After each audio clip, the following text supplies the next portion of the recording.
Hello friends, कैसे हैं आप लोग। मेरा नाम है आज़म और आप देख रहे हैं मेरा यूट्यूब चैनल टारगेट नीट। जो लोग इस वीडियो को पहली बार देख रहे हैं उनको मैं बता दूं कि इस वीडियो सेगमेंट में हम एनसीईआरटी बायोलॉजी के इम्पॉर्टेंट पॉइंट का क्विक रिवीजन करते हैं एग्ज़ाम के पॉइंट ऑफ व्यू से।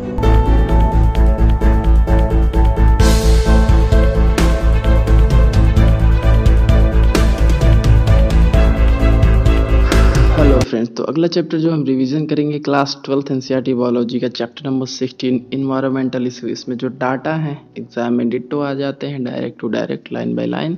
तो आप लोग इसको उसी तरह रिवाइज करिएगा, ज़्यादा समझने की कोशिश ना करिएगा, जो इसमें पॉइंट है उसको याद होना चाहिए। कह रहा पॉपुलेशन क्या होता है, एक अनडिजायरेबल चेंज होता है फिजिकल, केमिकल और biological characteristic of air, land, water या सॉइल में। ठीक, और जो एजेंट काज करते हैं अनडिजायरेबल चेंज को, उन्हें पॉल्यूटेंट कहा जाता है। ठीक, और इसको कंट्रोल करने के लिए गवर्नमेंट ऑफ इंडिया ने पास किया इन्वायरमेंट प्रोटेक्शन एक्ट 1986 में। ठीक है, इंपॉर्टेंट पॉइंट है, प्रोटेक्ट करना, इम्प्रूव और करना quality of our environment, air, water और सॉइल का। इन्वायरमेंट प्रोटेक्शन एक्ट कब दिया गया? 1986 में।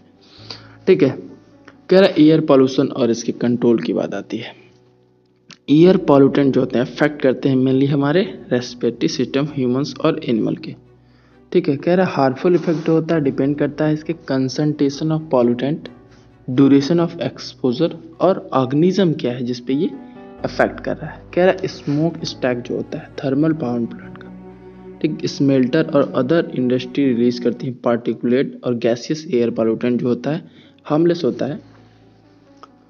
ठीक, जैसे नाइट्रोजन गैसेस जो हार्मलेस गैसें होती हैं। कह रहा this pollutant must be separated, filtered out before releasing the harmless gases into the atmosphere. ठीक है, रिलीज करने से पहले उनको सेपरेट और फिल्टर करना जरूरी होता है। ठीक है, कह रही इस पर बहुत सारे मेथड हैं रिमूव करने के लिए पार्टिकुलेट मैटर को। मोस्टली जो यूज़ किया जाता है इलेक्ट्रोस्टैटिक प्रेसिपिटेटर है, जो रिमूव करता है 99% ऑफ पार्टिकुलेट मैटर को, जो एग्जॉस्ट या थर्मल प्लांट से निकलने वाले एग्जॉस्ट में पाए जाते हैं। ठीक है, इसमें कह रहा है कि होता क्या है, जैसे कि ये फिगर शो कर रहा है दूसरा वाला इलेक्ट्रोस्टैटिक प्रेसिपिटेटर का। ठीक है, कह रहा है इसमें कि इलेक्ट्रोड वायर जो होते हैं जिन्हें मेंटेन किया जाता है कई हजार वोल्टेज पे, जो प्रोड्यूस करता है कोरोना। ठीक, जहाँ से इलेक्ट्रॉन रिलीज होते हैं। इलेक्ट्रॉन जो होते हैं अटैच हो जाते हैं डस्ट पार्टिकल से और उस पर निगेटिव चार्ज आ जाता है। ठीक, और जो कलेक्टिंग प्लेट लगे होते हैं अट्रैक्ट कर देते हैं इन चार्ज पार्टिकल को, निगेटिवली चार्ज पार्टिकल को। ठीक है, और एक चीज़ ध्यान में रखने वाली है, तो जो वेलोसिटी होता है इनके बीच की, ठीक, प्लेट के बीच की स्लो रखनी चाहिए कि जो डस्ट पार्टिकल है इजीली फॉल कर सके। ठीक है, और इन्हें कैच किया जा सकते हैं। ठीक है, अगला कह रहा है स्क्रबर जो होता है रिमूव करता है गैसेस लाइक सल्फर डाइऑक्साइड। कई बार एग्जाम में पूछा है, जैसा कि ये फिगर शो कर रहा है कि यहाँ से डर्टी एयर को पास किया जाता है पार्टिकुलेट मैटर जिसमें होते हैं। ठीक, और वाटर या लाइम का स्प्रे इनसे पास किया जाता है जिससे डस्ट पार्टिकल नीचे ही रह जाए और ऊपर जो है क्लीन या फ्रेश एयर है। ठीक है, कह रहे according to the central pollution control board, CPCB full form पूछ सकता है, जो पार्टिकुलेट की साइज होती है 2.5 माइक्रोमीटर या लेस, इससे लेस होनी चाहिए डायमीटर में। ठीक है, responsible causing the great harm to human health, जिनकी साइज होती है 2.5 माइक्रोमीटर या इससे कम। कह रहा है this fine particulate can be inhaled deep into the lungs and cause breathing and respiratory system, और ये हमारे लंग्स में चले जाते हैं जिससे हमें लंग्स की बहुत सारी प्रॉब्लम आती है। ठीक है, आगे चलते हैं।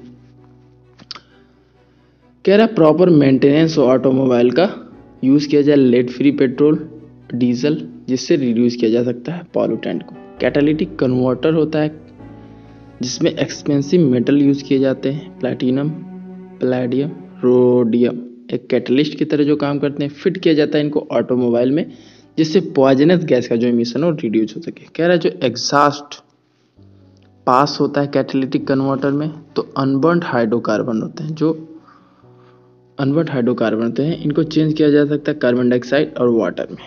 ठीक, और कार्बन मोनोऑक्साइड और नाइट्रिक ऑक्साइड जो होता है इसे चेंज किया जाता है कार्बन डाइऑक्साइड और नाइट्रोजन गैस में।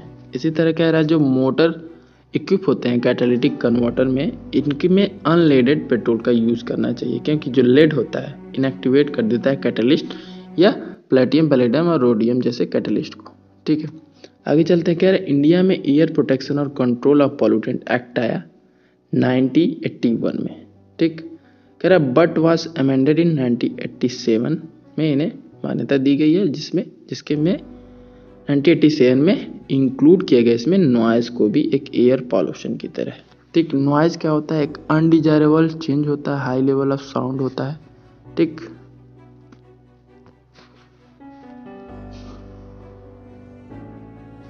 ठीक, अगला पॉइंट क्या कह रहा है, air prevention and control of population act आया 1981 में, और 1987 में इसमें इंक्लूड किया गया नॉइज को भी as a air pollutant. Noise क्या होता है? अनडिजायरेबल हाई लेवल ही साउंड का होता है, ठीक है। कह रहा है we have got to use to associate loud sound and pleasure the entertainment not realising that noise cause psychological और फिजिकल डिसऑर्डर काज करता है उसमें, जब हम ऐसे यूज करते हैं बहुत लाउडली चीज़ों को। तो कह रहा है जैसे जैसे bigger the city bigger the function greater the noise. कह रहा है a brief exposure to extremely high level sound 115 decibel या मोर जो जनरेट होता है टेक ऑफ एक जेट प्लेन या रॉकेट के, डैमेज कर सकता है हमारे ईयर ड्रम को और परमानेंटली हियरेबिलिटी हम खो सकते हैं। और कह रहा है even chronic exposure to relatively lower noise level of cities में permanently damage hearability of human. कह रहा है जो नॉइज होता है आल्सो ये काज करता है स्लीपलेसनेस, इंक्रीज कर देता है heart beat, altered breathing pattern और स्ट्रेस काज करता है ह्यूमन में, ठीक है। इसके लिए बहुत सारे चीज़ें यूज़ की गई, जैसे मफलिंग एब्जॉर्बेंट मटेरियल मफलिंग का यूज़ किया गया, ठीक है। हॉर्न फ्री जोन भी बनाए गए स्कूल हॉस्पिटल कॉलेज या पर साउंड क्रैकर लाउड स्पीकर, इन सब के लिए एक टाइमिंग भी तय की गई है अच्छे अच्छे शहरों में, ठीक। और लोगों को भी इसके लिए जागरूक होने की जरूरत। तो अगला पॉइंट हमारा है एक एयर पॉल्यूशन का एक केस स्टडी किया गया दिल्ली में 1990 सेंचुरी में। दिल्ली को 4th रैंक मिली 41 सिटी के सर्वे जो हुआ मोस्ट पॉल्यूटेड सिटी, जिसकी वजह से यहाँ पे सुप्रीम कोर्ट में एक PIL दाखिल की गई, ठीक है, जिसके अगेंस्ट सरकार ने जो भी वहाँ की गवर्नमेंट थी वहाँ पे बहुत सारे रूल नियम लागू हुए। इन्होंने क्या किया कि जो जितने भी वहाँ के बसें थी इनको इंटरफ्लेट पब्लिक ट्रांसपोर्ट को बसें जो थी डीजल से पेट्रोल या CNG में इन्होंने चेंज किया पहले बात, ठीक है। और 2002 के एंड तक सारी जितनी बसें थी दिल्ली की CNG पे रन करती हैं, ठीक है। पहली बात CNG पे क्यों, CNG कैसे बेटर होता है डीजल से या पेट्रोल से, उसके बारे में हम पढ़ेंगे। कह रहा है जो CNG होता है पहले तो इफिशियंटली बर्न होता है पेट्रोल और डीजल से कंपेरिजन में, चीपर होता है, सस्ता होता है उन लोगों से, ईजिली इसे चुराया नहीं जा सकता है, ठीक है, जैसे डीजल या पेट्रोल को चुराया भी जा सकता है। मेन प्रॉब्लम क्या था, स्विचिंग ओवर CNG की डिफिकल्टी थी इसकी पाइपलाइन डिलीवर करने में CNG, ठीक है, डिस्ट्रीब्यूशन पॉइंट का अनइंटरप्टेड सप्लाई के लिए, ठीक है। कह रहे गवर्नमेंट ऑफ इंडिया ने बहुत सारी ऑटो पॉलिसी ही लागू की जिससे पॉपुलेशन व्हीकुलर पॉपुलेशन को कम किया जाएगा इंडियन सिटी में, ठीक है। इन मोर स्ट्रिंजेंट नॉर्म फॉर फ्यूल्स के मतलब कि रिड्यूस कर दें सल्फर और एरोमेटिक कंटेंट को पेट्रोल और डीजल फ्यूल में। इस तरह यूरो 3rd नॉर्म आया, जैसे कि स्टिमुलेट करना सल्फर को कंट्रोल करना था 3 ppm, ठीक, डीजल में और 150 ppm पेट्रोल में। एरोमेटिक हाइड्रोकार्बन तो जो थे इन्हें कंट्रोल करना था 42% ऑफ द कंसर्न फ्यूल में। तो गोल इसका था हमें रिड्यूस करना था सल्फर को 50 ppm पेट्रोल में और डीजल में, और जो एरोमेटिक लेवल और इसका जो लेवल था एरोमेटिक का 30% तक इसे लाना था, ठीक है। Mass emission standard Bharat stage 2nd जो इक्विवेलेंट था यूरो 3rd नॉर्म के ही एप्लीकेबल की इंडियन सिटी में, ठीक है। और बहुत सारी जैसे कि 400 कह रहा है कि कब कब लागू हुआ था। 4 व्हीकल के लिए भारत स्टेज 4 आया था सिंस पूरी कंट्री में अप्रैल 2017 में, 3 व्हीलर के लिए 1 अप्रैल 2017 से, 2 व्हीलर के लिए जो आया था अप्रैल से ही, ठीक है। कह रहा है इसकी वजह से बहुत फॉल हुआ CO2 और SO2 लेवल में 1997 से 2005 के बीच। अगला पॉइंट हमारा वाटर पॉल्यूशन और कंट्रोल के बारे में पढ़ेंगे, ठीक है। कह रहा है ड्यू टू द एक्टिविटी जो ह्यूमन एक्टिविटी होती है पॉन्ड लेक स्ट्रीम्स है रिवर एस्चुअरीज ओशियन पॉल्यूटेड होती जा रही हैं दिन ब दिन, ठीक है। Realising the importance of maintaining of cleanness of water bodies, the government of India ने पास किया water prevention and control of pollution act 1974 में टू सेफगार्ड और वाटर रिसोर्स। कह रहा है कि जो 0.1% इम्प्योरिटी होती है जो बताती है डोमेस्टिक सीवेज को अनफिट फॉर ह्यूमन यूज। 0.1% में क्या होता है, सस्पेंडेड सॉलिड में आते हैं सैंड, स्ल और क्ले। कोलाइडल मटेरियल में आते हैं फीकल मैटर, बैक्टीरिया, क्लॉथ और पेपर फाइबर। डिजॉल्व मटेरियल में आते हैं न्यूट्रिएंट जैसे नाइट्रेट, अमोनिया, फॉस्फेट, सोडियम और ये सारे। कह रहे जो सॉलिड होता है इजी होता है इनको रिमूव करना। मोस्ट डिफिकल्ट जो होते हैं रिमूव करने के लिए जो डिसॉल्व साल्ट जैसे नाइट्रेट, फॉस्फेट हो गए। न्यूट्रिएंट जो होते हैं toxic, metal, ion, organic compound जो होते हैं। कह रहे डोमेस्टिक सीवेज जो होता है वो तो मेनली बायोडिग्रेडेबल होता है कि माइक्रो ऑर्गेनिज्म जो होते हैं इसे डिग्रेडेट कर देते हैं। ठीक है, कह रहे it is possible to estimate the amount of biodegradable organic matter in sewage water by measuring biochemical oxygen demand, जैसे कि हमने पहले भी पढ़ा है इसको। ठीक है, कह रहा ऑर्गेनिज्म जो होते हैं रीड करते हैं relation between BOD micro organism and amount of biodegradable amount, जैसा कि पीछे फिगर में शो कर रहा है। कह रहा है जब डिस्चार्ज करते हैं सीवेज को रिवर में, ठीक है, तो माइक्रो ऑर्गेनिज्म इन्वॉल्व होते हैं biodegradation of organic matter in receiving water body, consume करते हैं lot of amount of oxygen को, जिससे जो शार्प डिक्लाइन हो जाता है dissolve oxygen downstream from the point of sewage discharge के पार्ट। इससे क्या होता है, मोर्टेलिटी ऑफ फिश और वाटर क्रिएचर होता है, जैसा कि ये फिगर दे रहे हैं। डिजॉल्व ऑक्सीजन, ठीक है, डिस्चार्ज यहाँ पे जब होता है, ठीक, तो इसकी डिजॉल्व ऑक्सीजन कम हो जाता है और बीओडी जो होता है इंक्रीज कर जाता है, ठीक, जिससे फिश मोर्टेलिटी और अदर एक्वाटिक क्रिएचर होती है। क्या presence of large amount of nutrient जो वाटर में, इससे एक्सेसिव ग्रोथ होता है प्लैंक्टोनिक फ्री फ्लोटिंग एल्गी का, जिसे एल्गल ब्लूम कहा जाता है, जिसकी वजह से वाटर बॉडीज में डिफरेंट डिफरेंट कलर होते हैं, पाए जाते हैं। कुछ कह रहे जो एल्गल ब्लूम होते हैं ये करते हैं डिटेरियोरेशन ऑफ वाटर क्वालिटी को ख़राब कर देते हैं, इसकी फिश की मोर्टेलिटी को भी करते हैं काज, और कभी कभी जो टॉक्सिक होते हैं ह्यूमन बीइंग और एनिमल के लिए भी होते हैं। ठीक है, कह रहे इसी तरह ग्रो हुआ एक फास्टर वाटर में बहुत तेजी से ग्रो पाया गया एक वाटर हायसिंथ इकोर्निया क्राइसेप, जो world most problematic aquatic Beed माना गया।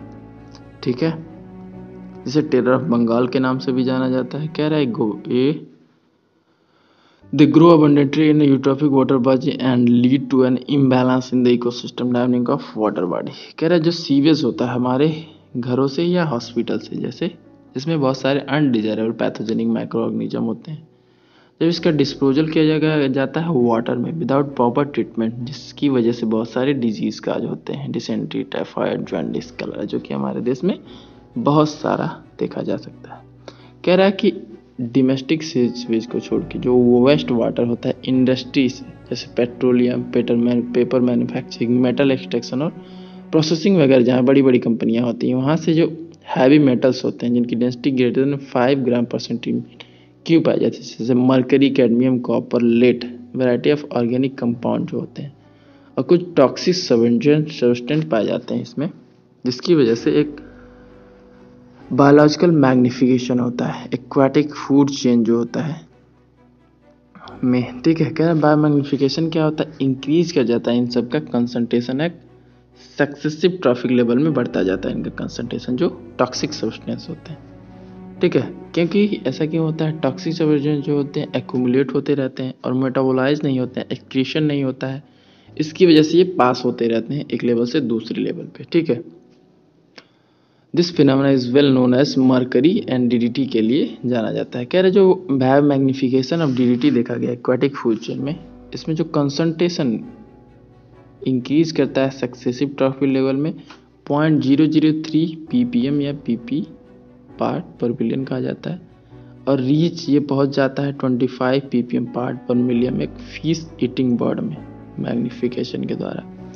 कह रहा हाई कंसंट्रेशन होने से क्या होता है, डीडीटी के जो डिस्टर्ब हो जाती है कैल्शियम मेटाबॉलिज्म बर्ड की, ठीक, जिससे उनके एक्सेल जो होते हैं थिन होने लगते हैं और प्री मैच्योर ब्रेकिंग हो जाती है, ठीक, जिससे इनकी पॉपुलेशन में धीरे धीरे धीरे कमी आने लगती है, जैसा कि ये शो कर रहा है फिगर कैसे बायोमैग्निफिकेशन एक्वाटिक फूड चेन में शो कर रहा है। वाटर में 0.003 ppb, उसके बाद जू प्लैंक्टन्स आते हैं, इनमें कंसंट्रेशन इंक्रीज कर रहा है 0.04, स्मॉल फिश में 0.5, लार्ज फिश में ये 2 ppm, और फिश ईटिंग बर्ड जो थी 25 ppm हो जाता है कंसंट्रेशन इनका। ठीक है, अगला कह रहा है यूट्रोफिकेशन। ये क्या होता है? Natural ageing of lake bye nutrient enrichment of it water.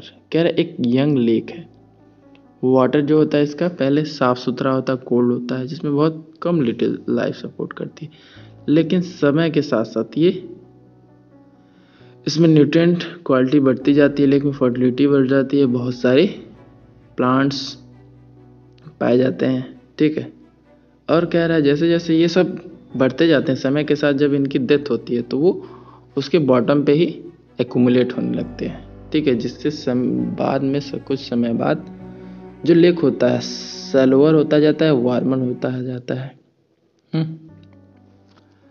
Mars plant जो होते हैं रूटेड सैलो प्लांट उसकी जगह ले लेते हैं। ठीक है, ये जो लेक होता है उसमें large mass of floating blood finally ये कन्वर्ट हो जाता है धीरे धीरे लैंड में। ठीक है, जैसे हमने अपने एरिया में बहुत सारे देखे, बहुत सारे ऐसे तालाब पाए जाते थे पहले, धीरे धीरे वो खत्म हो गया, आज बराबर हो गए। ठीक है, आगे चलते हैं। कह रहा है जो एक्टिविटी होती है जैसे इफ्लुएंट फ्रॉम द इंडस्ट्री और होम की वजह से ये एजिंग प्रोसेस इंक्रीज हो जाता है, तो इसे कल्चरल या एक्सेलरेटेड यूट्रोफिकेशन कहते हैं। ठीक है, कह रहा है अगला पॉइंट, हीटेड या थर्मल वेस्ट वाटर जो होता है फ्लो होता है, flow out of electricity generating unit से, जैसे थर्मल पावर प्लांट से। इसमें भी इंपॉर्टेंट कैटेगरी के पॉल्यूटेंट पाए जाते हैं। तो जो थर्मल वेस्ट वाटर एलिमिनेट या रिड्यूस करते हैं number of organism sensitive to high temperature और इन्हेंस करते हैं growth of plant and fish in extremely cold area, but only after causing damage to indigenous flora वहाँ को डिस्टर्ब कर देते हैं। तो अगला पॉइंट हमारा एक केस स्टडी का एग्जांपल है, इंटीग्रेटेड वेस्ट वाटर ट्रीटमेंट। इसमें यूज़ किया गया आर्टिफिशियल और नेचुरल प्रोसेस का इसके ट्रीटमेंट के लिए। ठीक है, एग्जाम्पल पाया गया इनिशिएटिव थे टाउन ऑफ आर्कटा के कुछ पीपल्स, ठीक, जो सिचुएटेड है northern coast of California USA में। ठीक है, कोलैबोरेट किया इन्होंने scientist from the Humboldt state university और टाउन्स के कुल पीपल थे, इन्होंने ये treatment within the natural system में क्रिएट किया। इसमें जो क्लीनिंग की जाती है दो स्टेज में, पहला कन्वेंशनल सेडिमेंटेशन फिल्टरिंग और क्लोनिंग ट्रीटमेंट होता है, जिसके बाद बहुत सारे डेंजरस पॉल्यूटेंट जैसे होते हैं डिजॉल्व हैवी मटेरियल्स में रह जाते हैं। ठीक, जिन्होंने कॉम्बैट करके इनोवेटिव अप्रोच स्टार्ट किया और बायोलॉजिस्ट जो थे डेवलप किया इन्होंने series of 6 connected marshes over 60 hectare of marshland, appropriate plant algae fungi और बैक्टीरिया सीडेड किया इन्होंने उस एरिया में जो न्यूट्रलाइज और एब्जॉर्ब कर ले एसिमिलेट पॉल्यूटेंट या जो टॉक्सिक पॉल्यूटेंट है। ठीक है, और इसी तरह वो नेचुरली वाटर फ्लो होते हुए प्योरीफाई हो जाता है। कह रहा है जो marshes also contribute as sanctuary with high level of biodiversity in the form of fishes, animals, bird और इस यहाँ पे पाए जाते हैं। A citizen group called friend of the Arcata Marsh या FOAM के नाम से जाना जाता है, जो रिस्पॉन्सिबल थे for the upkeeping and safeguard of this wonderful project. ठीक है, आगे चलते हैं। कह रहा है कि this is already ecological sanitation is a sustainable system for handling human excreta using dry composting toilet. इसका की पॉइंट ये था कंपोस्टिंग मेथड का यूज़ करना, ह्यूमन एक्सक्रेटा जो होता है रिसाइकिल करके फर्टिलाइजर्स नेचुरल फर्टिलाइजर्स की भी तरह यूज़ करने ना, और रिड्यूस करना नीड ऑफ केमिकल फर्टिलाइजेशन का। ठीक है, इकोसैन टॉयलेट जो है केरल और श्रीलंका के बहुत सारे एरिया में पाए भी जाते हैं। ठीक है, अगला पॉइंट जो हमारा था सॉलिड वेस्ट। ठीक है, सॉलिड वेस्ट जो गो आउट इन ट्रस्ट में जाता है उसे सॉलिड वेस्ट मेनली कहा जाता है। म्यूनिसिपल सॉलिड जो होता है waste, home office store school college हर जगह से जो आते हैं कलेक्ट और डिस्पोज किया जाता है म्यूनिसिपलिटी के द्वारा। ठीक, म्यूनिसिपल सॉलिड में होता है waste generally paper, food waste, plastic, glass, ये सारे और भी होते हैं। कह रहा है बर्निंग से रिड्यूस कर सकते हैं volume of the waste although it is generally not burn to completion and. ठीक, open dumps often serve as a breeding ground for rat and fly. अगर वैसे ही छोड़ दिया जाता है तो बहुत सारे कीड़े इसमें लगने लगते हैं। कह रहा है सैनिटरी लैंडफिल जो होता है अडॉप्ट किया जाता है substitute for the open burning dump के लिए। ठीक, सैनिटरी लैंडफिल में क्या होता है, वेस्ट को डंप किया जाता है डिप्रेशन या ट्रेंच में आफ्टर कॉम्पैक्शन के बाद और कवर्ड किया जाता है डर्ट से एवरीडे। ठीक है, कह रहा है कि इसका एक ही सोल्यूशन, जो ह्यूमन बीइंग है बिकमिंग मोर सेंसिटिव होना पड़ेगा हमें इन्वायरमेंटल इशू को लेके, और जो वेस्ट जनरेट होते हैं उन्हें 3 पार्ट में कैटेगराइज कर दिया जाएगा, बायोडिग्रेडेबल, रिसाइकल और नॉन बायोडिग्रेडेबल। इस वजह से हमें ईजी होगा ये सब क्लियर करने में। ठीक है, आगे चलते हैं। इंपॉर्टेंट पॉइंट कह रहा है कि hospital generated hazardous waste that contain disinfectant and other harmful chemicals and also pathogenic micro organism जो होते हैं, such waste are also require careful treatment और डिस्पोजल जरूरी होता है इनके लिए। The use of incinerators is crucial to disposal of hospital waste. ठीक है, इंसिनेटर का यूज किया जाता है हॉस्पिटल वेस्ट का डिस्पोजल के लिए।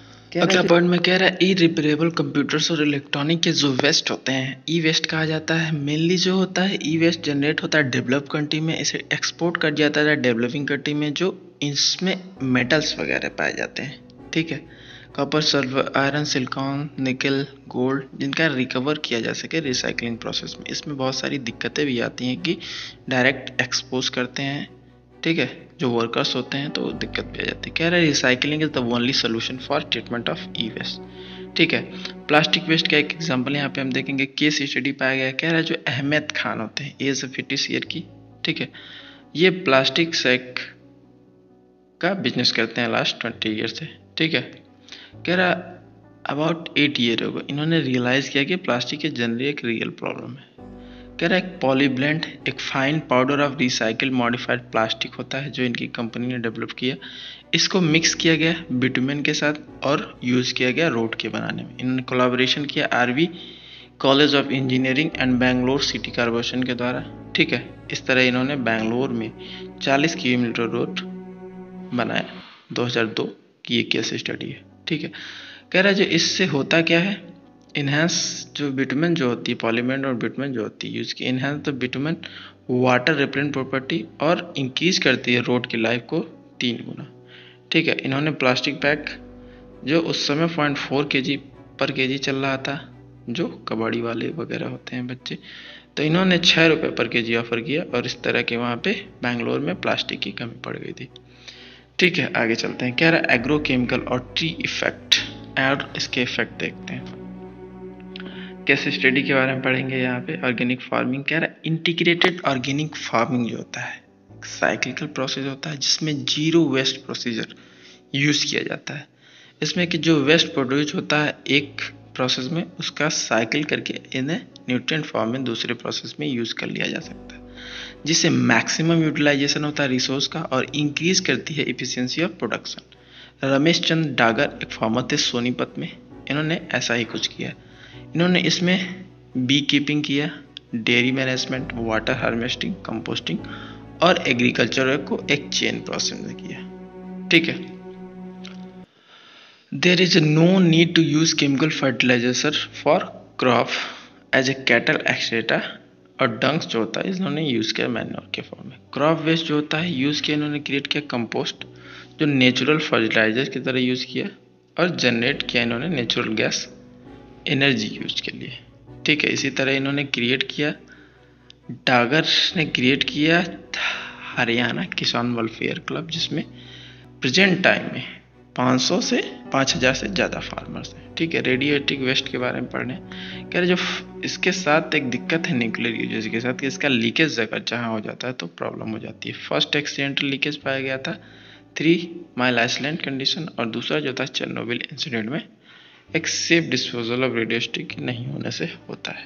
ठीक है, कहा जाता है जो न्यूक्लियर वेस्ट या रेडियोएक्टिव वेस्ट होते हैं इनको कैसे इनका ट्रीटमेंट किया जाए, तो पहले इसको सील्डेड कंटेनर में बरीड किया जाता है within the rock about 500 metre deep below the earth surface.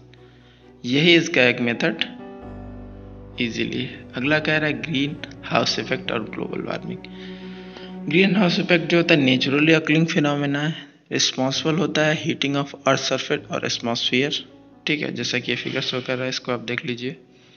ठीक है, आगे चलते हैं। कह रहा है ग्रीन हाउस इफेक्ट जो है इंक्रीज करता है विदाउट ग्रीन हाउस इफेक्ट। जो एवरेज टेम्परेचर था अर्थ सरफेस का -80 डिग्री सेल्सियस था, और प्रेजेंट टाइम में जो एवरेज टेम्परेचर हमारे अर्थ का 15 डिग्री सेल्सियस। इसी तरह से हम समझ सकते हैं कि ग्रीन हाउस इफेक्ट का क्या रोल है। ठीक है, कह रहा क्लाउड और जो गैसेस होते हैं रिफ्लेक्ट करते हैं 1/4 of the incoming solar radiation को और एब्जॉर्ब कर लेते हैं कुछ, but almost half of the incoming solar radius जो अर्थ सरफेस पे फॉल करती है, हीट करती है, और जो कुछ फॉर्म जो होता है इसका रिफ्लेक्ट वापस चली जाती है। कहता है जो अर्थ सरफेस होता है री इमिट करता है हीट को in the form of infrared radiation में, but part of this does not escape into spaces at atmosphere, जिसमें कुछ गैसेज होती हैं कार्बन डाइऑक्साइड और मीथेन, जो एब्जॉर्ब करती हैं मेजर फ्रैक्शन को। क्या जो मॉलिक्यूल होते हैं इन गैसेस के रेडिएट करते हैं हीट एनर्जी को, और मेजर पार्ट जो होता है फिर अर्थ सरफेस पे वापस आ जाता है, जिसकी वजह से ये अगेन एंड अगेन हीट कर दी जाती है। This cycle is repeated many A time. The एवं मेंशन गैस जैसे कार्बन डाइऑक्साइड, मीथेन कॉमनली जिन्हें ग्रीन हाउस गैसेज कहा जाता है, increase in the level of greenhouse gases lead to the considerable heating of earth leading to global warming।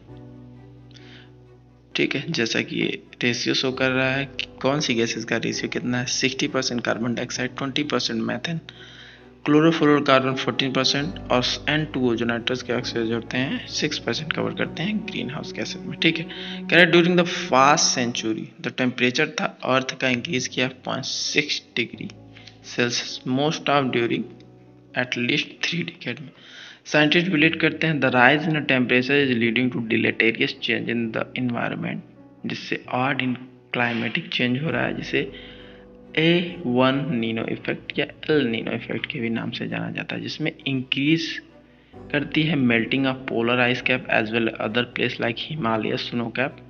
ठीक, बहुत सालों में जिससे सी लेवल इंक्रीज कर रहा है और कोस्टल एरिया के जो एरियाज हैं सब मौज होते जा रहे हैं। हमारा कैसे हम ग्लोबल वार्मिंग को कंट्रोल कर सकते हैं। Cut down use of fossil fuel, improve efficiency of energy use, reduce deforestation, planting tree and slow down the growth of human population. इस तरह से ग्लोबल वार्मिंग को कंट्रोल कर सकते हैं। अगला पॉइंट है हमारा ozone depletion in the stratosphere. कह रहा है ओजोन जो है दो तरह की पाई जाती है इसके लिए, बैड ओजोन जो कि लोअर एटमॉस्फेयर ट्रोपोस्फीयर में पाया जाता है, ये हार्मफुल होता है प्लांट और एनिमल के, और गुड ओजोन जो होता है अपर लेयर में पाया जाता है, अपर पार्ट में एटमॉस्फेयर के स्ट्रेटोस्फीयर में, और ये शील्ड की तरह काम करता है, एब्जॉर्ब करता है यूवी रेडिएशन को सन से, यूवी रेडियस जो इंजूरियस होता है हमारे लिए। ठीक है, कह रहा है the thickness of ozone in a column of air from the ground to the top of the atmosphere measure किया जाता है एक यूनिट में जिसे डॉप्सन यूनिट कहा जाता है, from the ground to the top of atmosphere. Ozone जो होता है कंटिन्यूसली फॉर्म होता है by the action of UV rays on molecular oxygen and also degraded into molecular oxygen in the stratosphere। कह रहे there should be a balance होता है production और डिग्रेडेशन ऑफ ओजोन का स्ट्रेटोस्फीयर में। अगर बैलेंस जो होता है डिस्टर्ब होता है due to enhancement of ozone degradation by chlorofluorocarbon के द्वारा, जो रेफ्रिजरेटर से या वो निकलता है लोअर पार्ट ऑफ एटमॉस्फेयर पे मूव करता है, अपर पार्ट में जाता है। स्ट्रेटोस्फीयर में जो यूवी रेज होती हैं रिलीज करते हैं क्लोरीन एटम को, क्लोरीन जो होता है डिग्रेडेट करता है ओजोन रिलीजिंग मॉलिक्यूलर ऑक्सीजन। ठीक, ये जो एटम्स होते हैं एक्ट करते हैं मेरली कैटालिस्ट की तरह, और क्लोरीन एटम जो होता है कंज्यूम नहीं होता है रिएक्शन में। ठीक, कह रहा whatever the CFC are added to the stratosphere they have a permanent and continue effect on ozone, effect करते रहते हैं। कह रहा ओजोन डिप्लेशन से वाइडली जो होता है स्ट्रेटोस्फीयर में होता है डिप्लेशन, पार्टिकुलरली मार्क किया गया था ओवर अंटार्कटिका रीजन में। ठीक है, इसका रिजल्ट क्या है, लार्ज एरिया जो है ओजोन लेयर का थिन हो गया है, जिसे ओजोन होल कहा जाता है। ठीक है, कह रहे यूवी रेडिएशन जो होता है वेवलेंथ जिसकी शॉर्टर होती है देन द यूवीवी कम्प्लीटली एब्जॉर्ब हो जाता है अर्थ एटमॉस्फेयर से।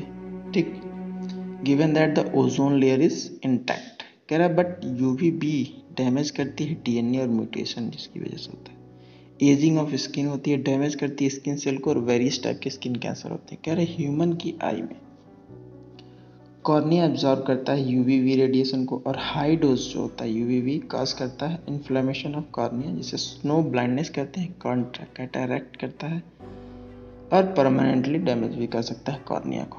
ठीक है, इसी तरह कह रहा है डिलीटेरियस इफेक्ट ऑफ ओजोन डिप्लेशन को देख के इंटरनेशनल TTXI मॉन्ट्रियल प्रोटोकॉल, जिसे साइन किया गया मॉन्ट्रियल कनाडा में 1987 में, जो इफेक्टिव हुआ 2 साल बाद 1989 में, जो कंट्रोल करती है emission of ozone depleting substance और रिड्यूस करना emission of chlorofluorocarbon and other ozone depleting chemical का। ठीक है, कह रहा है degradation by improper resource utilisation and maintenance. ठीक है, इम्प्रॉपर रिसोर्स का यूटिलाइजेशन होता है, इसकी वजह से भी डिग्रेडेशन होता है। तो कह रहा है पहला सॉइल इरोजन एंड डिफॉरेस्टेशन। क्या जो फर्टाइल सॉइल होती है, टॉप सॉइल, इसको बनने में सदियां लग जाती हैं, लेकिन जब ये रिमूव करता है ह्यूमन एक्टिविटी के द्वारा, जैसे over cultivation, unrestricted grazing, deforestation और पुअर इरिगेशन प्रैक्टिस के द्वारा, जिससे वो बंजर में या एरिड पैचेज में लैंड के चेंज हो जाता है। कह रहा है large barren patches extend and meet over time, इसी तरह डेजर्ट या रेगिस्तान बनने लगता है। Internationally it has been recognised that the desertification is a major problem इस समय है। ठीक, क्योंकि अर्बनाइजेशन भी इंक्रीज होता जा रहा है। अगला कह रहा है वाटर लॉगिंग और सॉइल सैलिनिटी। कह रहा है irrigation without proper drainage of water lead to water logging in the soil. ठीक है, इसको देख लीजिएगा, आगे चलने। कह रहा है डिफॉरेस्टेशन, सिंपल सी बात है, conversion of forested area into non forested one. ठीक, कह रहा है almost 40% of forest has been lost in the tropic compare to only 1% of the temperate region. At the beginning of 20th century जो forest थे cover करते थे 30% of land in India में, और एंड ऑफ सेंचुरी क्या पाया गया, ये डिक्रीज करके 21.54% हो गए। ठीक है, कह रहा है जो नेशनल फॉरेस्ट पॉलिसी थी 1988 में इंडिया में रिकमेंड करती थी कि 33% जो फॉरेस्ट है कवर करते हैं प्लेन, और 67% जो है हिल्स को कवर करते हैं। कह रहे हैं number of human activity contribute to it, and major reason क्या है, conversion of forest into agriculture so as to feed the growing human population. ठीक, tree are axed for timber, fire wood, cattle ranching and और several other purpose. कह रहा slash and burn agriculture, जिसे झूम cultivation का नाम किया ये पाया गया northern eastern state of India में, जिसमें क्या होता है ये भी डिफॉरेस्टेशन में कंट्रीब्यूट करती है। इसमें क्या होता है कि जो फार्मर होते हैं कट डाउन कर देते हैं ट्री को फॉरेस्ट में, और बर्न कर देते हैं प्लांट की जो बची खुची रहती हैं, और ऐश का यूज कर देते हैं फर्टिलाइजेशन में, और जो लैंड बचती है उसे कैटल के ग्रेजिंग के लिए छोड़ देते हैं। कह रहा आफ्टर कल्टीवेशन एरिया जो बचती है बहुत सालों के साथ रिकवरी होती है, और फार्मर जो होते हैं मूव कर जाते हैं और एरिया में, और इस प्रोसेस को रिपीट करते रहते हैं। ठीक है, one of the major effect is enhance carbon dioxide concentration in atmosphere. CO2 concentration बढ़ता जा रहा है, ग्लोबल वार्मिंग ग्रीन हाउस इस वजह से बढ़ता जाता है। ठीक है, deforestation also cause the loss of biodiversity due to habitat destruction, disturb करती है हाइड्रोलॉजिकल साइकिल, काज करती है सॉइल इरोजन को, और may lead to desertification in extreme area. अगला पॉइंट है रिफॉरेस्टेशन, प्लांट को लगाइए, जमीन को बचाइए, इस तरह से फॉरेस्टेशन हो जाता है। और क्या, अगला कह रहा है केस स्टडी है people participate in conservation of forest. जैसे कि 1973 में किंग जोधपुर राजस्थान की ये कहानी है, सिंपल सा है, कुछ खास नहीं है, अमृता देवी और वहाँ के लोगों ने जो क्या पेड़ों को पकड़ के खड़े हो गए कि उन्हें काटा ना जाए, लेकिन उन लोगों ने उनकी एक ना सुनी, और जो बिश्नोई थे उन लोगों को काट दिया गया पेड़ों के साथ ही। ठीक है, उसी तरह आगे आके यहाँ पे Amrita Devi Vaishnavi wild life protection award भी दिया जा सकता है, जो लोग रूरल एरिया में एक्स्ट्राऑर्डिनरी करेज शो करते हैं, डेडिकेशन प्रोटेक्टिंग वाइल्ड लाइफ। ठीक है, क्या you may have heard of Chipko movement, सुना होगा गढ़वाल हिमालय में 1974 में लोकल वुमेन जो थी ब्रेवरी शो करती हैं protecting tree from the acts of contractor by hugging them. People all over the world have acclaim the Chipko movement, famous है, इंपॉर्टेंट पॉइंट है। ठीक है, क्या realising the significant of participation by the local community, government of India ने 1980 century में introduce किया concept of joint forest management JFM work, जो closely work करता है द लोकल कम्युनिटी के साथ, जो प्रोटेक्ट करते हैं मैनेज करते हैं फॉरेस्ट को, and in return for their service the forest community benefit पाती है हमें, जैसे इनके प्रोडक्ट हो गए फॉरेस्ट के नेचुरल के। ठीक है, इस तरह से चैप्टर फिनिश होता है। Thank you so much.